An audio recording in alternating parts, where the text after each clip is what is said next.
오늘 또 우리 하나님 은혜로 시작하게 하시고 또 이렇게 열어주셔서 은혜 가운데 지내게 하셔서 또 이렇게 마지막 주일을 또 하나님 앞에 보냅니다.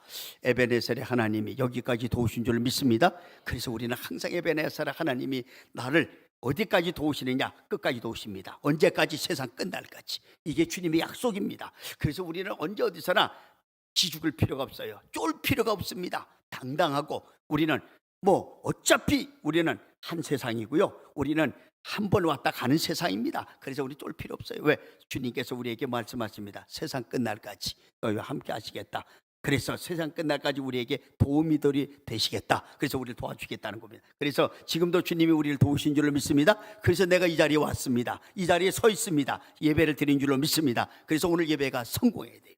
그래서 예배에 오늘 우리는 마음에 또 그렇게 기도하면서 예배를 드려야 되는데, 하나님 생명이 흐르는 예배가 되게 하옵소서. 그래서 내 영이 살아야죠. 내 영이 지금 죽어 있는지도 모르고 있고 지금 의식이 없는데, 그래서 내 영을 살게 하옵소서. 생명이 흐르는 예배, 보혈의 능력이 흐르는 예배. 보혈의 능력이 흐르게 되면은 뭐가 돼요? 모든 것이 살아나는 거예요. 모든 것이 치료됩니다. 고침받습니다. 그래서 우리는 보혈의 능력이 흐르는 예배로 하나님 앞에 예배를 드리고 그 예배가 보혈의 능력 흐르는 예배로 맞이하시기 바랍니다. 그리고 은혜와 축복이 흐르는 예배가 되게 해달라고 기도해야 됩니다. 우리 하나님의 은혜가 임할 때에 우리가 찬송할 수 있어요. 찬송이 아무나 되는 게 아닙니다. 여러분, 찬송 이게 나올 것 같죠? 은혜 받지 않으면 절대로 찬양이 우리 심령에서 나오질 않습니다. 그래서 오늘 우리는 이 예배가 은혜와 축복이 흐르는 예배가 하나님 앞에 드려져서 이 은혜와 복을 마음껏 받아 누리시는 저와 여러분이 되시길 바랍니다. 한 유대 랍비가 제자들에게 이런 질문을 했다가 옵니다. 너희는 아침이 왔다는 것을 무엇을 보고 어떻게 알겠느냐? 무엇을 보고 결정하겠느냐? 아침이라는 것을. 다시 말해서요, 아침이 온 시점이 어디고 그 다음에 그 아침의 시점을 무엇을 보고 결정하겠느냐, 이런 얘기입니다. 이때 한 제자가 이렇게 대답을 합니다. 예, 선생님, 저 멀리 보이는 저 무화과 나무가, 이제 이 나무가 무화과 나무인지 아니면 대추나무 야자인지 그것을 식별할 수 있을 때가 아침입니다. 그렇죠. 무화과 나무하고 대추 야자 나무하고는 틀리니까, 모양도 틀리고 잎사귀도 틀리고, 근데 그게 식별이 된다면 그게 아침이다, 이렇게 이야기. 그 일리가 있습니다. 그런데 이 랍비는 고개를 줬습니다. 아침이 아니다는 거예요. 또 다른 제자가 답합니다. 예, 저 멀리 보이는 짐승이 양인지 염소인지 그것을 식별하실 때가 아침입니다. 맞잖아요. 염소하고 양은 비슷하지만 뿔이 있는 거하고 또 이렇게 양하고는 좀 틀리잖아요. 그런데 그게 식별이 될 때가 아침이라는 거예요. 랍비는 고기를 잘라잘라 한다는 그게 아니라. 그래서 이 제자들이 묻습니다. 그러면 선생님, 스승님이 아침 결정은 그러면 어떤 것을 아침이라고 할 수 있습니까? 이때 랍비가 대답합니다. 너희가 사람의 얼굴을 들여다볼 때 그가 진정 내 이웃의 형제인지 자매인지 분간할 수 있을 때가 아침이라는 거예요. 이해가 안 됩니까? 근데 이게 지금 영적으로 적용한 사람 감이 딱 오는 거예요. 이 아침이라는 것은 내가 형제를 자매를 봤을 때에 그 형제 자매가 내 형제인지 내 자매인지 분간이 되면 그 사람이 그렇게 보이면 아침이라는 겁니다. 한마디로 사람이 사람으로 보여야 된다는 거예요. 이게 아침이라는 거예요. 참 의미심장한 말씀 아닙니까? 사람이 사람으로 보인다. 이것을 우리는 영혼을 볼 줄 아는 영안이 열렸다, 이렇게 말할 수가 있습니다. 영안이 열려 사람이 사람으로 보이기 전까지는 결코 그에게는 아침이 왔다 할 수가 없다, 이렇게 말하는 거예요. 여러분, 좀 이게 차원적이죠? 우리가 아침이 생각하는 우리 아침과 지금 이 랍비가 생각하는 아침과는 너무 차원이 틀려요. 여러분, 아무리 태양이 떠올라 세상 천지가 밝다할지라도요, 사람이 사람으로 식별되지 않는 사람, 그거는 그 인생에 있어서 아직 아침을 맞이한 사람이 아니라는 것입니다. 여전히 어둠이요 캄캄한 밤입니다. 저와 여러분이 이 아침 영안이 열리시길 바랍니다. 그래서 주님이 주님으로 보이고 사람이 사람으로 보이는 진정한 아침의 사람들 되시기를 주의 이름으로 축복합니다. 우리는 그렇게 우리는 보여야 돼요. 이게 아침입니다. 근데 요즘 사람이 사람으로 보이지 않다 보니까 이게 그냥 종종 이제 이 사람이 사람으로 안 보이는 그런 어두운 눈을 갖다 보니까 어떻게 됩니까? 그냥 이상한 사건이 벌어져요. 대낮인데도 밤 같은 일들이 벌어지고 있고요. 그래서 이 대낮에 많은 사람들이 지금 현재 이렇게 큰 어려움을 당하는 사람들이 있습니다. 납치가 됩니다. 대낮에. 그다음에 묻지마 폭행이 낮에, 대낮에, 백주 대낮에 뭐 그냥 길 가는 사람들을 막 그냥 폭행을 해요. 여러분 사기칩니다. 빼앗고 심지어 살인까지 합니다. 며칠 전에 뉴스를 보니까 이런 일이 있더라고요. 이 연세가 많은 분들이 요새는 젊은 사람보다 더 심해, 질투심이. 그래가지고 어떤 이 남자분하고 이제 연세가 많은 분이 이제 그 어떤 이렇게 좀 이렇게 좋아했는 모양이에요. 그러다 보니까 좋아하다 보니까 또 남자 한 분이 또 그 여자분을 또 좋아한 거예요. 그래가지고 너무 미워가지고 질투심에 뭐냐면 농약을 탔어요. 여기 음료수에다. 그래서 그걸 줘가지고 먹여서 죽이려고 했는데 그게 농약이라는 게 옛날에는 냄새가 별로 안 나는데 지금은 냄새를 많이 나게 한대요. 왜냐하면 그 농약이 들어있다는 것을 이제 냄새를 통해서, 그래서 그걸 마시려다 보니까 냄새가 너무 격해서 안 마신 겁니다. 마셨으면 이 사람 죽은 거예요. 이런 악한 일이 지금 벌어지는 거예요. 젊은 사람 아닙니다. 연세가 한 60이 넘은 분들이 이런 일을 하고 있어요. 이 질투라는 게 이게 그렇게 엄청나게 무섭습니다. 또 어떤 사람은 또 이 자기하고 이혼한 지가 이제 한 달밖에 안 되는데 그 부인이 보건소에 근무를 해. 근데 보건소에 찾아가서 그 부인도 죽이고 자기도 죽고. 이게 대낮에 일어나는 대낮에. 여러분 이것이 무엇을 의미합니까? 사람이 사람으로 안 보인다는 거예요. 사람이 사람으로 보이면 그런 짓은 못합니다. 사람이 사람으로 안 보이다 보니까 이런 엄청난 일이 벌어지지 않습니까? 참 사람이 사람으로 보이면 이런 일이 벌어질 수가 없는데 사람이 사람으로 보이지 않으니 대낮에도 밤 같은 일들이 벌어지고 있습니다. 그래서 이런저런 여러 가지 우리가 사건을 볼 때 지금 여러분이 사는 세상 어떤 세상인가, 생명 가치가 완전히 파괴되고 상실된 어둠의 세상이다. 이것을 우리는 느낄 수가 있습니다. 이것은 뭐 지금 현재 이 시대만 있는 것이 아니라 옛날서부터 이런 일이 창세 이제 이후로 이런 일들이 계속 벌어지는 겁니다. 아담과 하와가 난 아들이 둘이 있어요. 가인과 아벨입니다. 근데 가인이 아벨을 돌로 쳐 죽입니다. 왜? 질투 때문에. 하나님 앞에 똑같은 제사를 드렸는데 자기 동생은 정상이 드린 예배는 하나님 받으시고 자기 예배는 안 받았다는 그 하나 때문에 동생을 쳐서 인류 최초의 살인자가 그때 나오는 거예요. 그때서부터 죄의 뿌리가 계속 이어지고 노아 홍수 때는요 엄청난 사람들이 죄를 저어서 하나님 보시기에 도무지 하나님의 그 선을 넘어가지고 완전히 물로 다 죽여버린 거예요. 쓸어버린 겁니다. 노아의 8 식구는 살고 남은 다 죽여버린 거예요. 그 다음에 소돔과 고모라 얼마나 그 부패한 그 도시인지 하나님께서 견디다 못해서 유황불비로 유황불로 그 도시를 완전히 파괴시켜버리잖아요. 로마가 그랬습니다. 그래서 그 모든 것이 지금만의 옛날에도 그런 일이 계속해서 이어왔다는 것을 우리는 볼 수 있습니다. 그런데 이런 밤 같은 세상에 오셔서 우리 인생들에게 생명의 빛, 진리의 빛, 구원의 빛, 소망의 빛을 주신 분이 계시는데 그분이 바로 예수 그리스도입니다. 깜깜한 이 흑암 같은 이 세상에 빛을 가지고 오신 분이 바로 예수님이십니다. 그래서 그분은요 믿는 자마다 사람이 사람으로 보이는 영안이 열리게 되고 빛 가운데로 우리를 이제 인도하고 계십니다. 그래서 우리는 지금 현재 어떻게 돼요? 사람이 사람으로 보이는 거예요. 누구 때문에? 예수 때문에. 그래서 오늘 신학자가 이렇게 말합니다. 교도소 100개 세우는 것보다도 교회 1개 세우는 것이 모든 범죄를 막는 그 방법이 가장 교회가 우선이라는 거예요. 교도소 100개 세워본들요 범죄 안 줍니다. 근데 교회를 세우면 그곳에서 은혜를 받고 하나님의 말씀으로 이제 빛을 통해서 그 빛 가운데로 나오다 보니까 범죄가 줄어드는 거예요. 그래서 교도소 100개보다는 교회를 1개 세우는 것이 훨씬 이 범죄를 막는 게 훨씬 유익하다는 겁니다.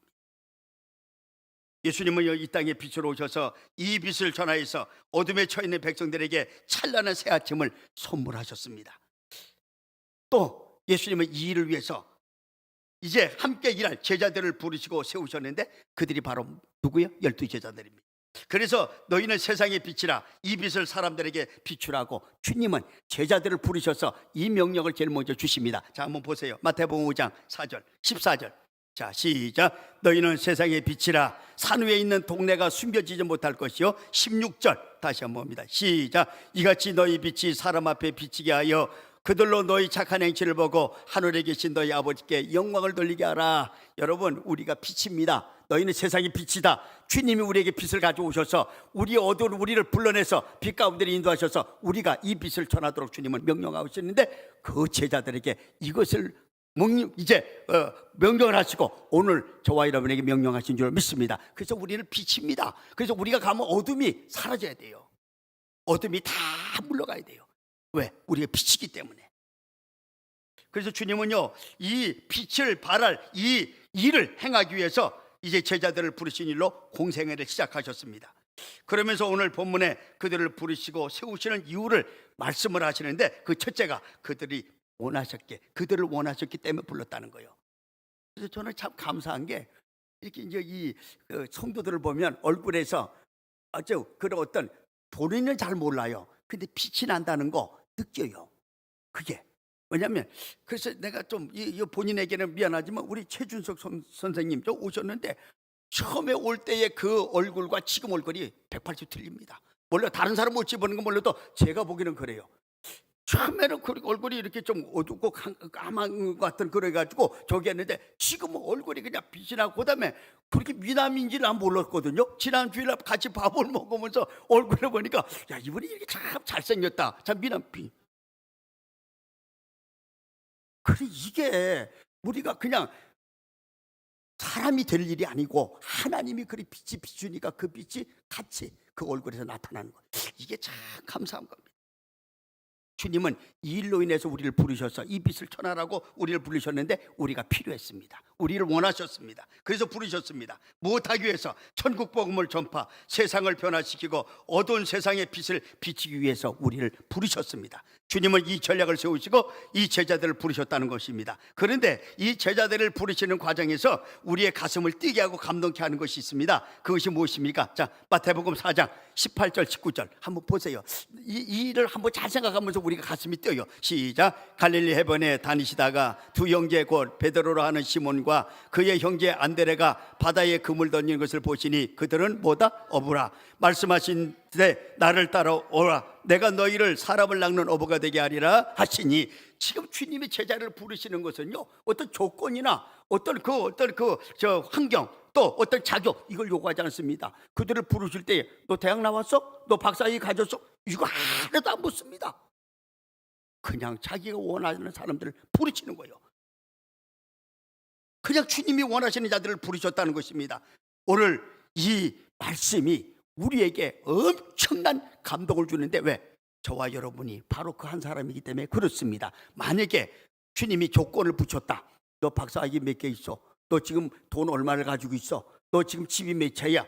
또 너 지금 현재 그 가지고 있는 금덩어리가 몇 개야? 이걸 가지고 만약에 주님께서 그 기준을 세워서 이게 있는 사람만 불렀다, 과연 저와 여러분이 여기에 올 수가 있겠느냐 말이에요.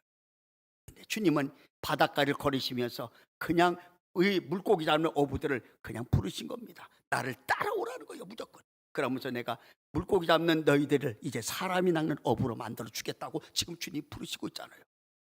여러분, 우리가 지금 세상에서 어떤 일을 하는지 우리가 각자 직업이 틀립니다. 각자 하는 일이 틀리고 각자의 삶이 틀립니다. 그러나 오늘 주님이 우리를 부르셔서 우리를 뭘로 하려고? 사람을 낚는 어부로 만드시려고, 그것 때문에 부르셨다는 거예요. 그래서 우리가 이제 주님 앞에 나와서 이제 어떻게 예배를 드리면서 주님이 원하시는 그 삶을 살려고 발버둥 치는 게 바로 저와 여러분입니다. 일하려고. 오늘 본문 16절 이하에 보면요, 제자들의 명단이 쭉 나와 있습니다. 한번 봅시다. 제자들의 명단 한번 우리 같이 봅니다. 마가복음 3장 16절 19절 한번 봅니다. 시작. 이 12를 세우셨으니 시몬에게는 베드로라는 이름을 더하셨고, 또 세베대의 아들 야고보와 야고보의 형제 요한이니 이 둘에게는 보아네게 곧 우리의 아들이라는 이름을 더하셨으며, 또 안드레와 빌립과 바돌로메와 마테와 토마와 알파의 아들 야고보와 및 다데오와 가나인 시몬이며 또 가론 유다니 이는 예수를 판자더라. 이 12명을 쫙 볼 때 여러분 어떤 생각이 듭니까? 여기 특별한 사람이 있어요? 무슨 장관 아들, 무슨 그냥 무슨 도지사 딸, 또 무슨 도지사를 했던 그런 또 관록, 이런 거 없습니다. 전혀 없습니다. 하나같이 별 볼 일 없는 사람들이 기록이 되어 있습니다. 대부분이 갈릴리 바닷가에서 물고기 잡는 어부들이요, 당시 사람들로부터 외면당하고 천대받던 세리, 그런 사람들이 지금 예수님의 그 제자의 명단에 올려 있습니다. 그렇다면 여기서 우리는 무엇을 발견할 수가 있습니까? 그것은 세상에서 가장 초라하고 보잘것없는 평범한 사람, 또 세상에 외면하고 거절한 사람, 그런 사람을 주님께서는 부르시고 세우셔서 쓰셨다는 사실입니다. 여기에 우리는 감동이 와요. 그래서 우리는 주님 앞에 작은 자가 돼야 돼요. 큰 자는 하나님께서 쓰시지를 않습니다. 왜? 근데 뭐라고 써요? 주님은 작은 자를 쓰십니다. 내가 늘 작은 자라고 고백할 때에 내가 주님의 은혜로 점점 커지게 돼서 큰 사람이 되는 것이지, 내가 큰 사람 더 클 수가 없는데 그걸 왜 써요? 안 씁니다. 우리는 항상 주님 앞에 뭐 해야 된다? 작은 자. 그래서 작은 자가 모여서 큰 일을 하는 것이 교회입니다. 교회가 어떤 곳입니까? 작은 자가 오는 거예요. 가난한 자가 오는 곳입니다. 불쌍한 자가 오는 것입니다. 그리고 이곳에서 가장 초라하고 가장 세상에서 가장 내놓은 사람들이 여기 와서 은혜 받아서 큰일을 하는 데가 교회입니다. 그래서 이 교회는요, 가장 작은 자들이 모여서 큰일을 하는 거 교회입니다. 그래서 내가 주님 앞에 똑똑한 척하면 안 돼요. 내가 크다 하면 안 됩니다. 그렇다면 똑똑한 그 사람은 더 이상 똑똑해질 수가 없습니다. 큰 사람은 더 이상 클 수가 없습니다. 왜? 뭐 큰데 더 클 이유가 없잖아요. 하나님은 작은 자를 부르셔서 쓰시는 줄로 믿습니다. 오늘 이 제자들이 그래요. 그래서 저와 여러분이요, 이렇게 이 참 평범하고 또 세상에서 외면하고 거절하고 내놓은 사람들, 하나님 부르셔서 그들을 비범한 사람으로, 위대한 사람으로, 보석같이 빛나는 사람으로 쓰셨다는 사실입니다. 그래서 우리에게 소망이 있습니다. 왜 그렇습니까? 부족하지만 저와 여러분이, 여러분을 주님이 부르시고 세우시고 쓰시는 그 한 사람이 저와 여러분이기 때문에 그렇습니다. 그러면 우리가 소망이 있다는 거예요. 여기 아멘이 있는 저와 여러분이 되시길 바랍니다. 내가 아멘으로 하나님 앞에 이 말씀을 받으면 내가 주님 앞에 반드시, 나도 평범하지만, 내가 지금은 연약하지만 하나님 나를 쓰시는 이 쓰심을 통해서 엄청난 일을 할 수 있는 그런 하나님의 백성이 되는 줄로 믿습니다. 여기 아멘이 있으셔야 돼요. 저와 여러분이 주님께서 저와 여러분을 쓰실 때에 평범한 내가 비범한 내가 됩니다. 능력 없는 내가 능력 있는 내가 됩니다. 할 수 없는 내가 할 수 있는 내가 됩니다. 오늘 주일 아침 이 은혜를 받으시는 저와 여러분이 되시기를 주의 이름으로 간절히 바랍니다. 옛날에 무디가 있었어요. 이제 100만 명을 전도하고 간 사람이야. 그 기독교 역사에서 별과 같은 사람이 바로 무디입니다. 근데 이 사람이 어떤 사람이냐면, 이 사람은 공부도 못한 사람이야. 초등학교도 못 나온 사람입니다. 한낱 구도 수성공입니다. 그래서 어느 교회 가가지고 주일학교 교사를 하려고 써달라고 자기가 스스로 찾아가서 나를 주일학교 교사로 좀 써달라고 그랬더니 안 된다는 거예요. 왜? 학벌도 없다는 거예요. 전혀 세상으로 볼 때 내놓을 게 없는 너를 어떻게 쓰겠느냐. 그래서 주일학교 교사를 안 세워줍니다. 그래서 그가 부탁을 합니다. 그러면 예비반을 주세요, 나한테. 그러면 정교사가 말고 내가 전도해서 내 반을 만들 테니까 내가 좀, 그러면 내가 예비반을 좀 맡겨주시면 안 되겠느냐. 난 교사 안 해도 좋습니다. 그래서 그걸 뭐 그렇게도 하는데 못할 이유가 뭐고, 그걸 하라고 그랬더니요, 무디가 자우지가 나가서 전도를 해오는데요, 엄청난 애들이 몰려오는 거예요. 심지어는 얼마 1,500명이 몰려온 거예요. 무디반이 1,500명 아이들을 가지고 가르쳤다니까요. 여러분, 우리가 세상적으로 볼 때 별거 아닌 것 같은 사람이 주님 앞에 열정을 가지고 주님이 쓰시면 엄청난 일을 해낸 거예요. 이 사람이 큰 자입니다. 이 사람이 귀한 자입니다. 이 사람이 하나님이 쓰시는 그 한 사람인 줄로 믿습니다.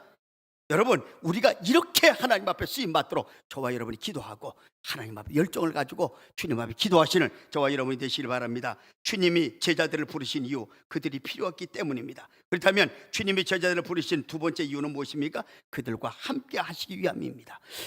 처음에는 필요해서 부르셨는데, 그 필요해서 부르고 쓰면 그냥 막 버리는 그런 것이 아니라 필요해서 부르시고 또 함께 하시려고 부르셨습니다. 자, 14절, 오늘 본문 14절 시작. 이에 12를 세우셨으니 이는 자기와 함께 있게 하고, 뭐하고 누구와 함께 있게 하려고? 주님과 함께 하게, 자기와 함께 있게 하시려고 그렇게 부르셨단 말이에요. 우리가 여기서 자기와 함께 있게 하고라는 말씀을 주목해 볼 필요가 있습니다. 이 말씀에서 우린 예수님이 왜 12제자를 부르셨는지, 그 이유가 무엇인지를 발견하게 되는데, 그것은 예수님이 그들과 함께 있기를 위해서라는 것입니다. 다시 말해서 친교하기 위해서라는 것입니다. 예수님은 제자들을 부르시고 세워 친교하시며 일하시기를 원하셨습니다.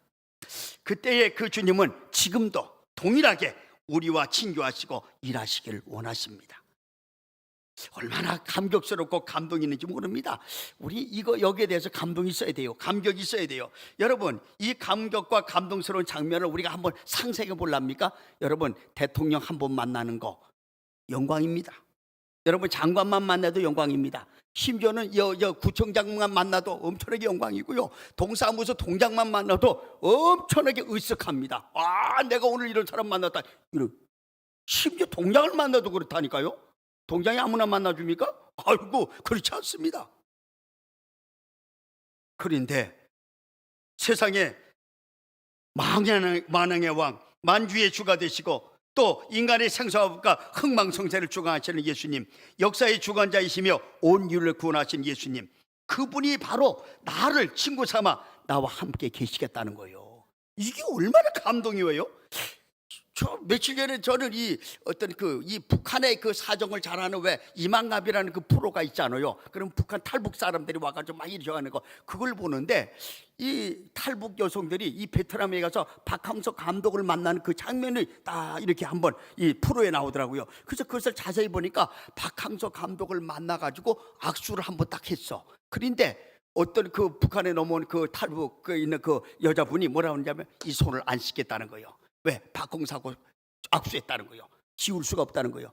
여러분, 축구 감독 박홍서 그 감독 손 한번 잡는 것도 그만큼 영광이라면, 여러분, 우리가 만왕의 왕, 만주의 주, 생명의 은혜 지는 예수 그리스도의 손을 잡고도 감격이 없고 감동이 없다? 문제 있는 거 아니냐 말이에요. 주님이 꼭 우리를 보이셔서 우리를 그래 육신적으로 우리 와서 딱 잡아줘야 진짜 그걸 느낍니까? 우리에게 보이지 않아도 들리지 않아도 주님은 지금으로 성령으로 오셔서 우리를 붙들고 있는 줄 믿습니다. 그 주님이 우리를 만나고 계시는 거예요. 그 주님이 지금 나와 함께 일하자는 거예요. 나와 함께 친교하자는 거예요. 그러니 이거같이 귀한 일이 어디 있고 이거같이 영광스러운 일이 어디 있습니까? 그런데 이걸 모르는 거예요. 이 문제 있단 말이에요. 예수님은 지금도 저와 여러분을 사랑의 대상으로 부르시고 인격적인 교제와 사귐을 갖기를 원하십니다. 예수님은 지금도 성령으로 오셔서 나같이 허물 많고 약점 많고 쓸모없는 인간을 불러 교제하며 함께 원합니다. 일하시기를 원합니다. 함께 하기를 원합니다. 친구 삼기를 원하십니다. 그러니 이 은혜를 우리가 생각을 하고 이 감격을 누리는 사람이 진짜 하나님의 백성이요, 성도입니다. 자, 요한복음 15장 14절 15절 한번 보실래요? 시작. 너희는 내가 명하는 대로 행하면 곧 나의 뭐다? 친구다. 이제부터는 너희를 종이라 하지 아니하리니 종은 주인이 하는 것을 알지 못함이라. 너희를 친구라 하였노니 내가 내 아버지께 들은 것을 다 너희에게 알게 하였습니다. 지금 주님은 우리에게 종이라 하지 아니하고 뭐한다? 친구 삼으셨다는 거예요. 친구. 얼마나 감격과 감동의 말씀인지 모릅니다. 여러분, 이 말씀에 저와 여러분이 아멘이 있으시기를 주의 이름으로 간절히 바랍니다. 그래야 주님이 나와 친구, 주님이 나를 친구 삼으셨다는 거예요. 무엇보다도 부르심에는요, 친교의 목적만 있는 것이 아니라 그 목적을 넘어서 또 다른 목적이 있는데 그것이 바로 훈련의 목적입니다. 이 부르셨다, 함께하고 싶다, 이것을 뭐냐? 이 함께하고 싶다는 것을 지금 그냥 같이 먹고 마시고 즐기자 이런 뜻만 있는 것이 아니라 뭔다? 훈련의 뜻도 있다는 거예요. 훈련. 예수님께서 제자들과 같이 이제 있고 싶어 하신다는 의미는요, 단지 친교만이 아니라 그 친교의 기회를 통해서 그들을 뭐한다? 훈련하고 싶다는 뜻도 내포되어 있다는 겁니다.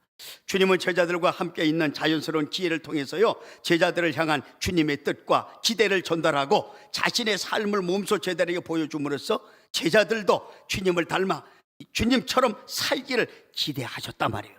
그래서 이들과 함께 하시면서 뭐 하려고? 훈련시킨단 말이에요. 주님이 원하시는 사람으로 만들어 가시는 거, 이게 훈련입니다.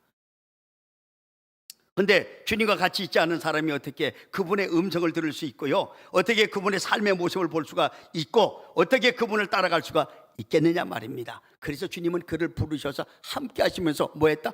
훈련시키는 거예요. 여러분, 우리가 같이 있는 사람을 닮습니다. 우리 아이들이, 조그만 아이들이 이렇게 태어나가지고 늘 같이 있는 그 사람이 누구예요? 엄마입니다. 그러니까 이 아이는 엄마밖에는 몰라요. 엄마 안에서만 이 자꾸 양육이 되다 보니까 엄마는 알아. 다른 사람한테 가면 울어요. 왜? 우리 엄마가 아니라는 거요. 이상한 사람이라는 거요. 그런데 그 아이는 엄마는 안 옵니다. 왜? 우리가 같이 있는 사람을 닮습니다. 다 같이 있는 사람이, 우리와 함께 하는 사람이 나와 함께 하는 사람을 닮게 되어 있습니다. 그렇게 생각 안 합니까? 얼굴도 닮지만 행동도 닮고 말도 닮습니다. 목소리도 닮습니다. 그래서 내가 가만히 이 아이들을 이렇게 가만히 보면은 이 아이들 가정에서 하는 대화를 이렇게 가만히 하면 애들이 다 알거든요. 다 이야기를 하면, 아, 이 가정에서는 저 엄마가 어떤 언어를 쓰고 저 가정에서는 저 엄마는 어떤 언어를 쓰고, 이게 금방 탁탁 오는 거예요. 왜? 같이 있다 보니까 그걸 닮아가는 거예요. 그 언어가 닮아가고 행동도 닮아가고 말도 닮아가고, 그거 같이 있는 그 사람을 닮아가는 거예요. 오늘 그러면 주님과 같이 있게 되면 이제 제자들이 누구를 닮습니까? 주님을 닮습니다. 그래서 주님은 이것 때문에 이들을 부르시고 함께 하시고 그들을 훈련시키시고.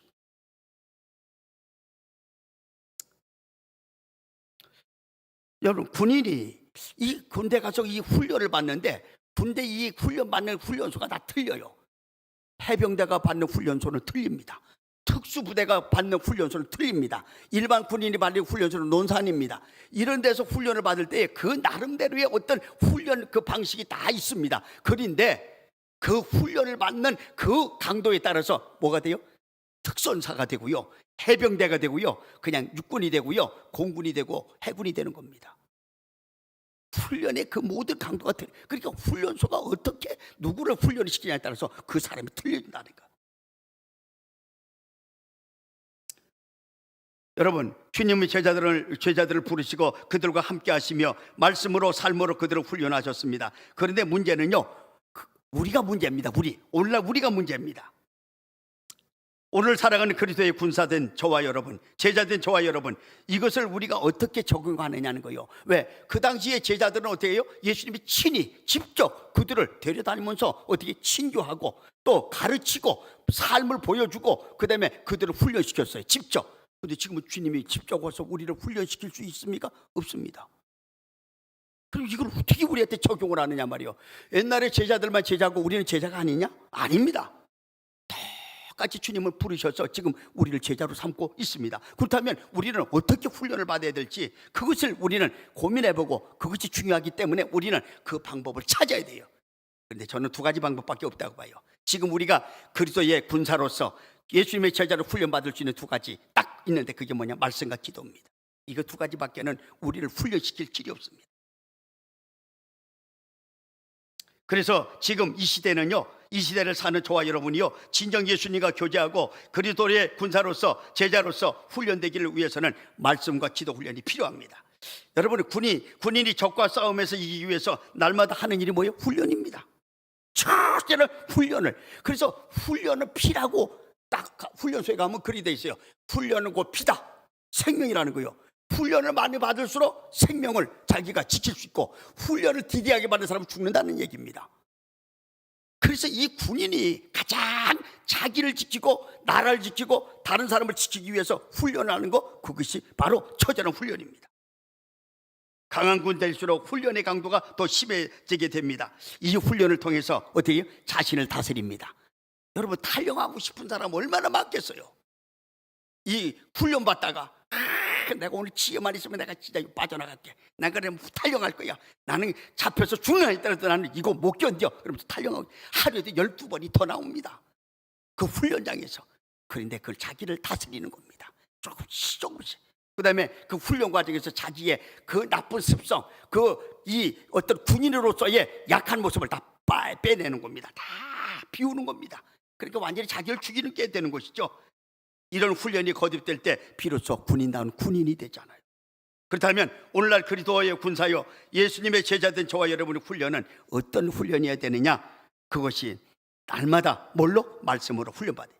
말씀으로 자신을 다스리고 자신을 찔러 쪼개 그리스도를 닮아가는 훈련, 이것이 우리에게 필요합니다. 여러분, 사람의 영을 새롭게 하고 나를 그리스도인답게 하는 유일한 길, 말씀밖에 없습니다. 세상에 아무런 지식을 갖다 쏟아부어 보세요. 내 영은 요만큼도 달라지지 않습니다. 그러나 내 영이 변하는 거 말씀입니다. 그 말씀이 들어갈 때 내 영이 새로워지는 거예요. 내가 완전히 하나님의 사람으로, 그리스도의 사람으로 날마다 바꿔져가는 거 말씀입니다. 자, 보세요. 히브리서 4장 12절 봅니다. 11월 4장 12절 시작. 하나님의 말씀은 살아있고 활력이 있어 좌우의 날선 어떤 것보다도 예리하여 혼과 영과 및 관절과 골수를 찔러 쪼개기까지 하니 하며 또 마음의 생각과 뜻을 판단한다. 말씀이 우리를 새롭게 하는 거예요. 말씀이 영을 새롭게 합니다. 우리를 그리스도인답게 하는 것이 말씀입니다. 또한 내 안에 있는, 내 속에 있는 모든 더러운 것, 취한 것, 악한 것, 욕심, 탐심, 미움, 다툼, 시기, 질투, 원망, 불평, 거짓, 교만, 이런 것들을 뽑아내고 깨끗하고 거룩한 영으로 채우는 거, 예수의 마음, 예수의 심장, 예수의 사랑으로 새롭게 채워넣는 길, 기도입니다. 그래서 우리는 말씀과 기도, 이걸로 우리를 어떻게 훈련해야 돼요.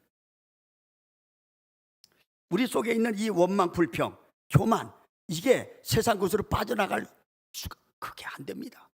그런데 기도하니까 주의 성령이 우리 속에 있는 것을, 나쁜 것을 자꾸 뽑아내는 거예요. 내 속에 있는 것. 그러고는 선한 것으로, 또 아주 좋은 것으로 나를 자꾸 채워주는 거, 이 기도란 말입니다. 그래서 기도가 중요해요. 우리가 왜 기도가 필요합니까? 이것 때문에 기도가 필요합니다. 원학교는 근본 사순절 20일 특별기도 한 번 좀 우리 여기에 목숨을 걸었으면 좋겠어요. 우리가 여기에 한번 올인했으면 좋겠습니다. 기도하면 좋은 줄을 아는데 안 하는 거예요. 이게 참 문제거든요. 기도하면 내용이 새로워지고 내 속에 있는 것들이 빠져나가고 예수의 영으로 채워지는 것을 알면서도 우리는 이거 안 하는 겁니다. 이게 왜 안 하는지 본인이 한번 생각을 해보고, 참 우리가 이 부분에 대해서 우리는 심각한 고민이 있어야 돼요. 기도하면 좋은 줄 압니다. 기도하면 응답받는 줄도 압니다. 기도하면 내가 새로워지는 줄도 압니다. 그런데도 안 하는 거예요. 이게 왜 그럴까요? 나에게 어떤 결심이 없어요. 결단이 없습니다. 내가 이번에 어떤 특별한 기도 시간에 내가 뭔가 하나님 앞에 정말로 이제 사생 결단을 하겠다는 그런 게 없는 거예요. 그러다 보니까 뭐 세월만 보낸 거죠. 여러분, 이번 40일 20일 특별 새벽 기도에 혹이 힘들지만 한번 여기에 도전하시는 저 여러분 되시길 바랍니다. 이번 기회가 나를 위한 기도에, 또 내가 응답받는 기회라고 반드시 그렇게 선언하시고 그 길로 가시길 바랍니다. 그러면 반드시 우리에게 예비된 은혜가 반드시 있을 줄로 믿습니다. 그러면 살아나는 거예요. 회복도 됩니다.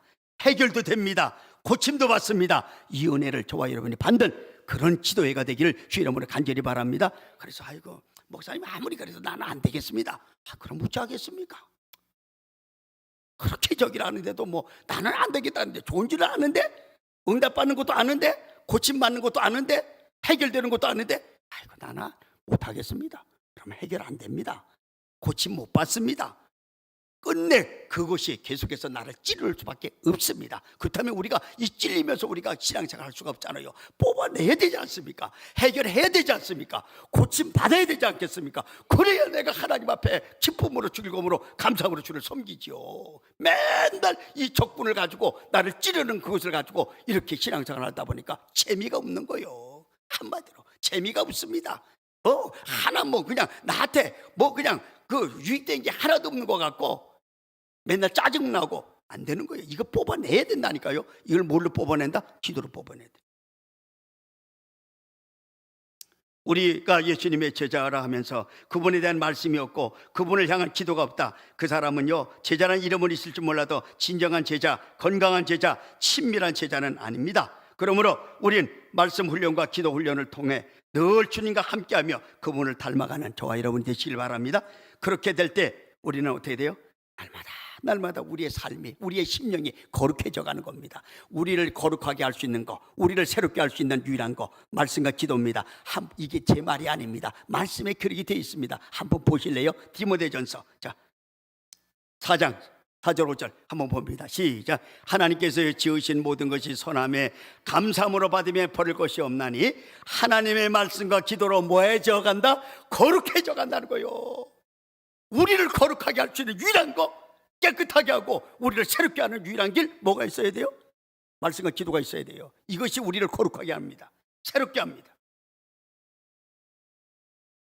무엇보다도 말씀과 기도 훈련에는요, 균형 감각이 필요합니다. 다시 말해서 말씀과 기도 생활이 함께 이루어져야 한다는 겁니다. 어떤 성도는요, 말씀을 많이 보는데 기도는 전혀 하지 않습니다. 또 어떤 성도는 기도는 많이 하는데 말씀을 보지 않습니다. 이는 결코 온전한 신앙, 건강한 제자라 할 수가 없습니다.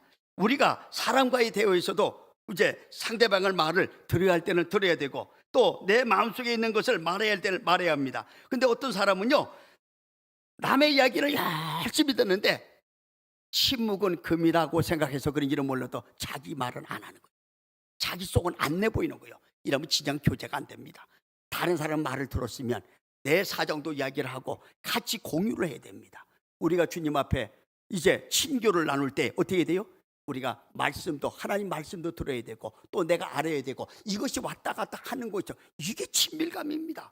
근데 우리는 말씀은 젠다 보고 기도 안 한다? 이 하나가 빠진 겁니다. 또 기도는 열심히 하는데 말씀을 안 본다? 잘못된 겁니다. 그래서 우리가 신앙생활에는 가장 필요한 건 뭐냐? 말씀과 기도로 이게 공존해야 되는 거예요. 같이. 우리가 말씀 없이 기도만 한다면요, 그 기도는 욕심에 근거한 기도밖에 안 됩니다. 또 이기적인 기도가 될 수 있습니다. 또 신비적인 기도가 될 수 있습니다. 그러므로 기도할 때 말씀을 함께 보며 그 말씀에 의지하여 기도하시는 저와 여러분이 되시길 바랍니다. 그럴 때에 말씀을 타고 역사하시는 주님을 만나게 되고요, 말씀을 타고 응답하시는 주님의 응답을 받게 될 줄로 믿습니다. 주님은 항상 말씀을 타고 일하십니다. 절대로 다른 것으로 역사 안 하십니다. 이것이 성경적인 올바른 기도 방법이요, 확실하게 응답받는 비결입니다. 어떤 사람이 돈이 많은 사람이요, 근데 이 사람이 불면증이 걸려가지고 아무리 돈을 많이 들여서 좋은 의사를 만나도 이게 안 되는 겁니다. 도저히 안 되는 거예요.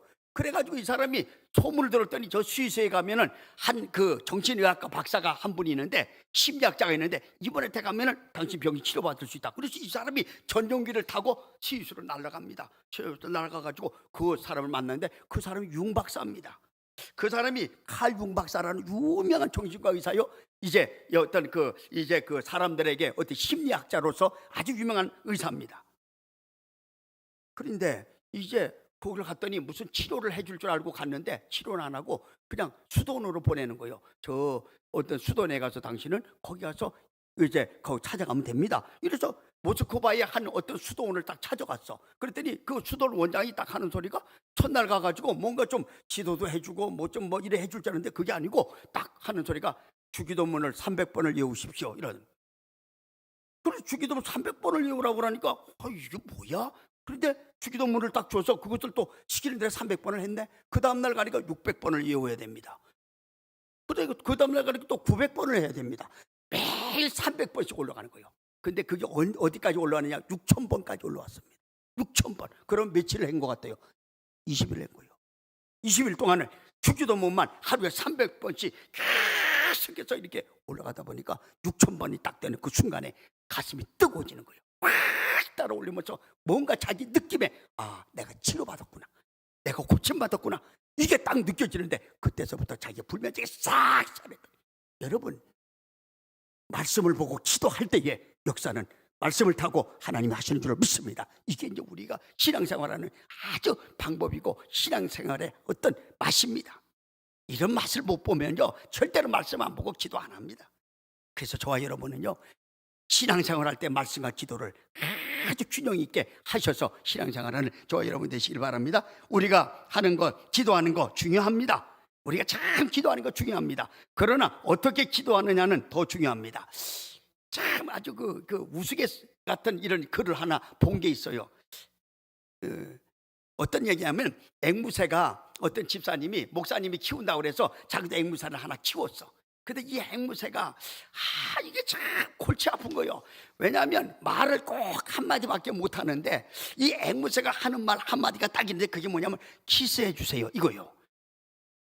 그러니까 계속 이거는 사람만 오면 키스해 주세요, 키스해. 그러니까 이 집사님이 이게 뭐 부끄러운 거예요. 그러면서 저 집은 맨날 앵무새가 저 정도 같으면 저 사람은 맨날 어떻게 사나, 이게 저리가 너무너무 이제 이게 신경이 쓰이는 거예요. 그래서 이제 목사님한테 전화해서, 목사님 집에 앵무새가 있죠. 그러니까 목사님, 앵무새는 경건 언어 생활이 잘 돼 있을 거 아니겠습니까? 근데 우리 앵무새를 좀 보낼 테니까 거기서 좀 이렇게 같이 좀 경건 언어 생활을 좀 해서 좀 돌려보내주면 안 되겠습니까? 그러니까 목사님이 그거 보내라고, 내가 자신 있게 해주겠다고. 그래가지고 이 앵무새를 딱 갖다 주니까 이 목사님이 자기 앵무새하고 딱 같이 갖춰 놓았어요.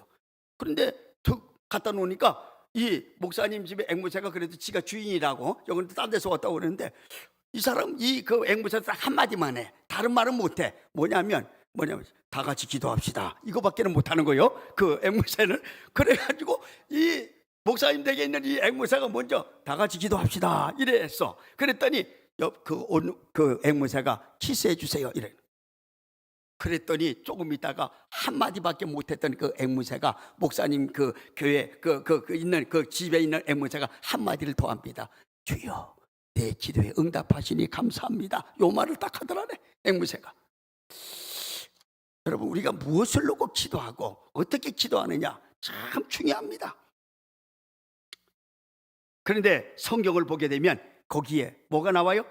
무엇을 위해 기도해야 할지, 어떻게 기도해야 할지 명확하게 나와 있다는 거예요. 그래서 우리가 기도를 갖다가 그냥 아무렇게 하는 게 아니라 말씀에 의지해 기도해야 돼요. 그래서 그 기도가 어떻게 돼요? 역사가 말씀을 타고서 내려오도록 그렇게 만드셔요. 말씀 안에서 성경의 방법대로 기도하면 반드시 응답과 해결이 오게 되어 있습니다. 그런데 우리가 그 방법대로 기도하지 않고 그냥 내 욕심대로 기도하다 보니 응답도 해결도 잡히는 것도 없습니다. 이것이 무엇을 뜻합니까? 핀트가 안 맞았다는 거예요. 지금 뭔가 하나님과의 이게 어그러졌다는 거예요. 하나님은 이렇게 하시는데 우리는 이렇게 하고 있다는 거예요. 그러니까 전혀 우리의 기도에 응답이 없습니다. 여러분, 하나님께서 원하시는 통장, 하나님이 원하는 비밀번호가 아니라는 겁니다, 우리의 기도가. 우리가 아무리 은행에 많은 돈을 예금해 두고 있어도요, 찾을 때는 반드시 절차가 필요합니다. 은행에서 제시하라는 통장이 있어야 되고요, 은행에서 또 제시하는 그 원하는 도장을 찍어야 되고요, 거기에 비밀번호가 맞아야 찾을 수 있습니다. 내 돈 맡겼다고 그냥 안 줍니다. 이게 맞아야 돼요. 여러분, 내 돈 거기에서 이제 10억을 넣어놨는데 그 은행 가서 나 그 돈 빨리 주세요, 내 거 맡긴 거 줍니까 안 줍니까? 안 줍니다. 통장 가오라는 거예요. 거기만 도장 가져오라는 거예요. 거기다 비밀번호를 정확하게 써야 할 때 돈이 나와요. 기도 응답받는 통로, 응답받는 비결도 마찬가지입니다. 그것이 바로 말씀입니다. 말씀 안에서의 기도가 응답받지 말씀 밖에서는 어떤 응답도 없다는 것입니다. 그러므로 저와 여러분, 말씀과 기도의 균형 잡힌 신앙으로 주님과 더욱 친밀해지시는 저와 여러분이 되시길 바랍니다. 훈련 받으시길 바랍니다. 그래서 주님의 마음을 바로 알고 주님의 원하시는 뜻과 기대를 바로 알고 그 길로 나가시기 바랍니다. 그 길에서 기도하셔야 응답이 와요. 거기에 응답이 있습니다. 해결이 있습니다. 우리가 이 베드로를 보게 되면 그런 내용이 나오잖아요. 누가복음 5장에 보면요, 베드로하고 요한과 야고보가 밤이 맞도록 수고해서 뭐예요? 고기를 잡으니 한 마리도 못 잡습니다. 그때 주님이 새벽에 오셔서 뭐라 그래요? 얘들아, 네 배를 좀 빌려주라. 내가 좀 이 배를 타고 복음을 전해야 되겠다. 그래서 그 배를, 빈 배를 내주더니, 그러고 그래서 예수님이 천국 복음을 전하고 나서 그 베드로에게 하시는 말씀이 있습니다. 베드로야, 저 깊은 데로 가서 그물을 내리라. 그러면 고기를 잡을 것이다. 이랬더니 베드로가, 예수님하고 베드로하고 고기 잡는 그 어떤 관록이 누가 더 많아요? 베드로가 훨씬 많습니다. 베드로가 말합니다. 주님, 지금 주님은 고기 한 번도 안 잡아봤잖아요. 주님은 무슨 어부를 한번 해봤습니까? 그물질을 한번 해봤습니까? 나는 그물로 지금까지 잔뼈가 굵은 사람인데 내가 밤이 맞도록 수고해서 아무것도 얻은 거였는데 지금 주님이 지금 이 아침에, 더군다나 아침에 고기가 없는 이때에 가서 그물을 내리라고요? 안 됩니다. 안 됩니다. 이러면 그건 끝났어요. 근데 베드로를 보십시오. 주여, 뭘 의지해서?